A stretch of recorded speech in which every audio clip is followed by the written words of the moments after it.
Pathogenicity versus virulence.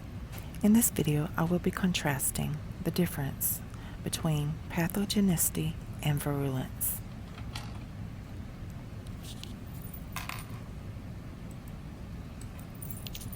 Some key concepts I will touch basis on are, I'll try to contrast pathogenicity and virulence and describe why virulence can be considered an evolving property.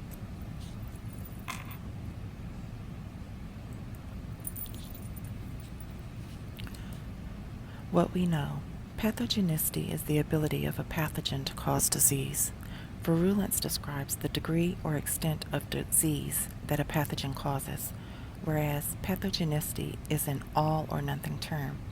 Virulence varies. It may depend on both pathogen and host features and may evolve over time. To endure over time, a pathogen's ability to break down defense and live within a host must be balanced within the ability to transmit to others. A highly virulent pathogen which is transmitted person to person and causes high mortality outbreaks that rapidly kill or debilitate hosts usually remain geographically isolated and cause short-lived outbreaks. Over time, this pathogen may evolve into one which does not kill victims right away, thus increasing the time available for transmission. Pathogenicity is the ability of a microbe to cause disease.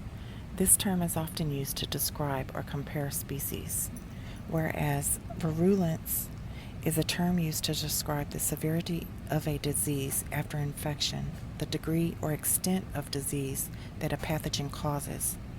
It's also known as the degree of pathogenicity in a microorganism. This term is often used to describe or compare strains within a species. Go ahead.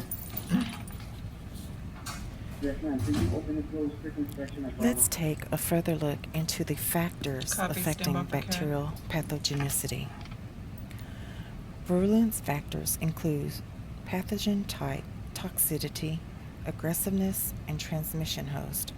Properties such as immune fitness and normal pathogen virulence.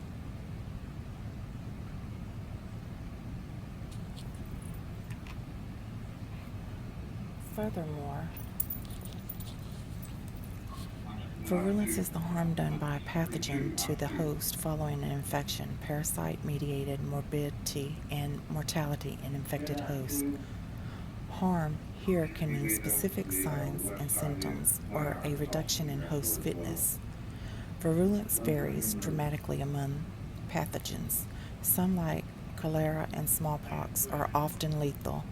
Others, like herpesviruses and cold viruses, may produce no symptoms at all. Virulence is viewed as an evolving property through interactions with humans. Our pathogen enemies evolve new virulence factors that are developed through pathogen virulence factors that evolve as a result to selective pressures that we as humans impose on certain agents.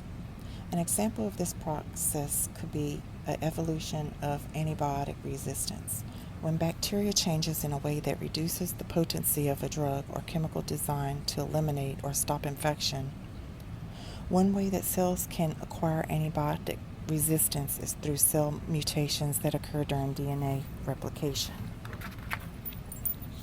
I hope that my video has given you a clear understanding of the difference between pathogenicity and virulence and why it is considered to be an evolving property. Thank you, and please feel free to share this video with others.